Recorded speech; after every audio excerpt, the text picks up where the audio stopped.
आलिया जी, ऐसा है कि इंडिया का ना, जैसा मैंने आपको बताया, इंडिया की थ्योरी क्या है, इंडिया किस पॉलिसी पे चलता है। ठीक है। हमारा सबसे मजबूत दोस्त दुनिया में इंडिया का, वो इंडिया ही है। We see ourselves as a pole. Pakistan ये देखता है कि वर्ल्ड में दो ग्रेट पावर्स हैं। पाकिस्तान का नुक्ता नजर ये है कि या तो एक तरफ चीन है और दूसरी तरफ अमेरिका है। क्या हमें चीन के खेमे में जाना है या हमें अमेरिका के खेमे में जाना है। भारत कह रहा है नहीं, ये मल्टीपोलर वर्ल्ड है, आप हमारे खेमे में आइए। ये देखिए, एक तो फर्क है। अगर हमें लगेगा कि हमारे फायदे में, मैं दोबारा बता रहा हूं कि हमारे फायदे में है, तो हम रशिया का सपोर्ट करेंगे। अगर हमें लगेगा कि हमारे फायदे, कोई हमें डिक्टेट नहीं कर सकता। ये कश्मीर का नाम लेके जर्मनी क्या कर लेगा, क्या कर लेगा? ये अपनी फौजें भेजेगा कश्मीर में। दूसरी चीज, ताहिर साहब ने बोली कि नहीं, यूनाइटेड नेशन सिक्योरिटी काउंसिल उस रेजोल्यूशन रेजोल्यूशन को फाड़ के इंडिया फेंक चुका है डस्टबिन में। इंडिया उस सिक्योरिटी रेजोल्यूशन को फाड़ के फेंक चुका है डस्टबिन में। इंडिया में कोई इसके बारे में बात करना पसंद नहीं करता। It's end of the story. ये पाकिस्तान का एक रोमांस है उस सिक्योरिटी रेजोल्यूशंस के साथ, 1948 का जो है। एक पाकिस्तान में रोमांस है, क्योंकि पाकिस्तान को पीढ़ी दर पीढ़ी ये समझाया गया है कि कश्मीर बनेगा पाकिस्तान। एक स्टोरी समझाएगा, ये कश्मीर कभी पाकिस्तान नहीं बनेगा। और जितनी जल्दी पाकिस्तान कश्मीर को भूल जाए और एजुकेशन और हेल्थ केयर इंफ्रास्ट्रक्चर में लग जाए, उतना जल्दी, आई थिंक उतनी जल्दी बेहतरी होगी। बाकी देखिए, हम तो पाकिस्तान को डिक्टेट नहीं कर सकते, पाकिस्तान खुद मुख्तार मुल्क है। हम तो ये नहीं बोल सकते कि आप ये करिए नहीं करिए। ठीक है। As a friend I can only give a suggestion, to take it और not take it is your wish. तीसरी चीज है कि ये बातें उन्होंने बोला कि कश्मीरियों का टॉर्चर, ये कहां से, उनको कौन सी विकिपीडिया की और कौन सी व्हाट्सएप की यूनिवर्सिटी से उन्होंने पढ़ाई करी है? ये कभी इंडियन कश्मीर आए नहीं, तो इनको जो व्हाट्सएप पे भेज देता है वही चीजें रिपीट करते हैं। पाकिस्तान के अक्सर सीनियर सहाफी यही करते हैं। 99% of them have never visited Indian Kashmir. Indian Kashmir में उतना इन्वेस्टमेंट आ रहा है जितना पूरे पाकिस्तान में नहीं आ रहा। ठीक है। लेकिन ये पाकिस्तान कभी मानेगा नहीं। पाकिस्तान कभी क्यों नहीं मानेगा? आपके चाइनीज जो फ्रेंड्स हैं, जो आपके शहद से मीठी आसमान से ऊंची, वो लोग through Hong Kong they are investing in Kashmir. आपके मुस्लिम बिरादर मुल्क सब कश्मीर में आ रहे हैं। G20 का एक मीटिंग कश्मीर में प्लान है। तो आलिया जी, बात यह है ना कि आप, मैं अगले साल की बात कर रहा हूँ G20 की, जब सदारत उसकी भारत के पास होगी। तो कहने की बात यह है कि पाकिस्तान में एक नैरेटिव है कश्मीर को लेकर, राइट? कि कश्मीर ऐसा हो जाएगा तो फिर ऐसा हो जाएगा, फिर भारत को यह कर देना चाहिए। कश्मीरी कश्मीरी हाथ जोड़ चुके हैं पाकिस्तान से। आप लोग कभी आइए यहाँ पे, be our guest, we would love to host all of you. आप आइए और आप, हम ले चलेंगे आपको कश्मीर। आप देखिए कश्मीर, कश्मीर में इंटरनेशनल एयरपोर्ट है, कश्मीर में 5 स्टार होटल्स हैं, कश्मीर में ट्रेन्स जाती हैं, वर्ल्ड का हाईएस्ट रेलवे ब्रिज कश्मीर में बन रहा है, कश्मीर में अरबों डॉलर की इन्वेस्टमेंट आ रही है। Kashmir is changing at a very very rapid rate. जो प्रोग्रेस कश्मीर में है उसको आप कंपेयर करिए पीओके में, जिसको आप लोग आजाद कश्मीर बोलते हैं, उससे कंपेयर करिए। आपको जमीन आसमान का, वहां पे इंटरनेट ठीक से काम नहीं करता। एक फौजी कंपनी है जो वहां पे टेलीकॉम चलाती है। जो आपका जोंग है या आपका यूनिनॉर है, आप, मैं छोटा सा सवाल ये पूछना चाहता हूँ कि जोंग एंड यूनिनॉर को आप क्यों नहीं बोलते कि तुम लोग पीओके में जाओ, आजाद कश्मीर जिसको आप लोग कहते हैं, वहां पे जाओ और वहां पे बिजनेस करो? क्यों नहीं अलाउ करते?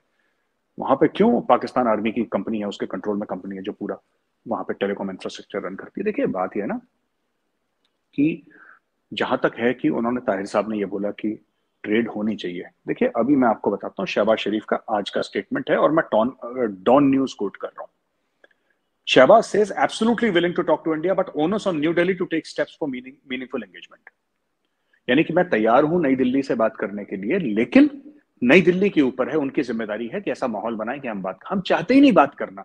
मोदी जी ने हाथ जोड़ लिए, जयशंकर साहब ने हाथ जोड़ के बता दिया। हम ये हर रोज स्टेटमेंट देते हैं कि हम इंडिया से तब बात करेंगे जब इंडिया ये करेगा।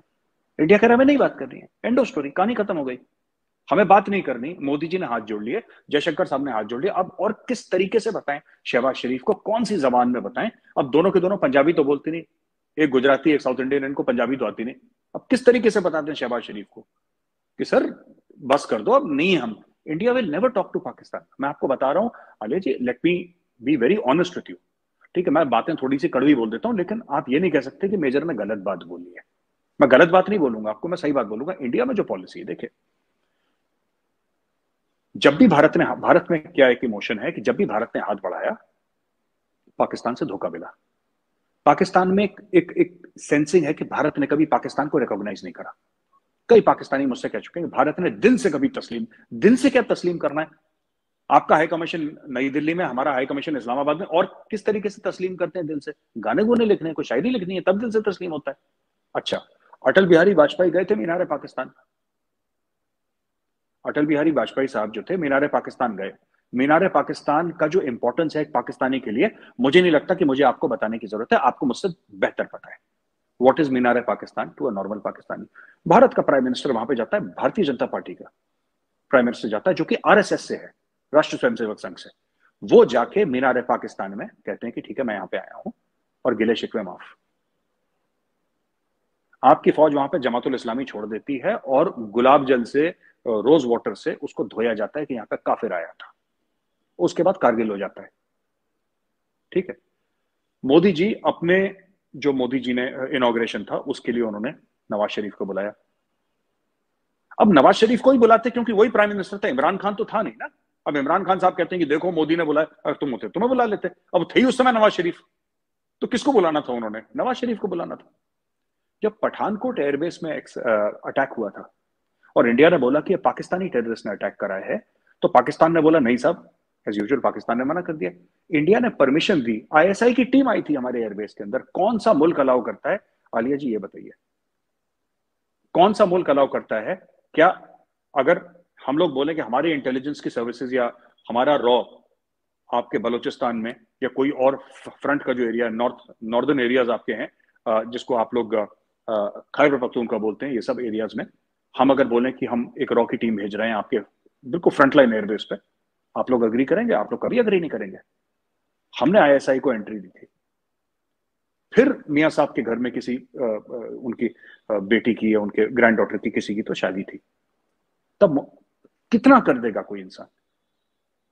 कभी उड़ी हो जाता है, कभी पुलवामा हो जाता है, कभी कुछ हो जाता है, कभी कुछ हो जाता है, और करते रहते हैं। फिर पाकिस्तानी कहते हैं हम तो चाहते हैं लेकिन हमारी फौज ने। अब इंडिया, देखिए हमारा ट्रेड चल रहा था आलिया जी, आपको पता है, बंद इमरान खान ने करा, राइट? अब ऐसे नहीं हो सकता ना कि इमरान खान एक दिन बोले कि नहीं ट्रेड नहीं होगी, फिर बाकी पाकिस्तानी बोले इंडिया तो चाहता ही नहीं हमसे दोस्ती करना। हाँ, अब ये बात सच है कि अब नहीं चाहता इंडिया दोस्ती करना, अब ये बात सच है। लेकिन आज से 2 साल पहले ये बात सच नहीं थी। इंडिया ने इतना कुछ हुआ लेकिन फिर भी इंडिया ने, मैं आपको फैक्ट्स बता रहा हूं, जो अक्सर पाकिस्तानी ये कहते हैं कि पाकिस्तान ने दोस्ती का हाथ बढ़ाया इंडिया के लिए, तो कोई मुझे पाकिस्तानी समझाए। मैं आपसे ही पूछता हूं, पाकिस्तान ने कब बढ़ाया दोस्ती का हाथ? बयान देने से नहीं होता, फिजिकल एक्शन क्या करा पाकिस्तान ने कि दोस्ती का हाथ? तो आप बता दीजिए हमें, एक मुझे भी थोड़ा सा, मेरी भी इल्म में इजाफा हो जाए कि पाकिस्तान ने ये एक्शन लिया जिससे हम प्रूव कर सकते हैं। मैंने आपको 4-5 एग्जाम्पल दे दिया। ठीक। मेरे साहब, इसी गुफ्तगु से और जो ताहिर मलिक साहब ने कुछ बातें की उससे भी जो मेरा इस वक्त सवाल आपसे है वो ये है कि एक तो ये कि आपने ये जो बात की कि पहले चाहता था अब नहीं चाहता, क्या ये जिस तरह हमें ऐसा लग रहा है, महसूस भी हो रहा है कि जो वेस्ट की नई पॉलिसी सामने आ रही है इसकी वजह से एक तो कुछ जो हमने बात बात की कि स्टेटमेंट्स भी इस तरह की हैं, जैसे कि मिस्टर जयशंकर की तरफ से कहा गया कि जो वेस्ट की तरफ से जो भी हथियार दिए गए हैं वो तो वो पाकिस्तान को ही दिए गए, इंडिया को तो कभी नहीं दिए गए। तो वो तो जाहिर है कि आप क्योंकि रशिया से है आपका ये सारा लेन देन और पाकिस्तान का हमेशा से अमेरिका से है, तो इस वजह से जो है वो अमेरिका ने दिए। लेकिन इसमें क्या इस वजह से ये ताल्लुकात इस नहज पे पहुंच गए अब? और क्या आप वाकई समझते हैं कि जो वेस्ट है, जो खासतौर पर अमेरिका है, वो आपको इग्नोर करके पाकिस्तान को किसी भी बिना पर, वो भी बता सकते हैं आप किस बिना पर ये जगह दे रहा है? और क्या इससे आप वो महसूस कर रहे हैं, फ्रस्ट्रेशन है, या आपको लग रहा है कि आप इग्नोर हो रहे हैं?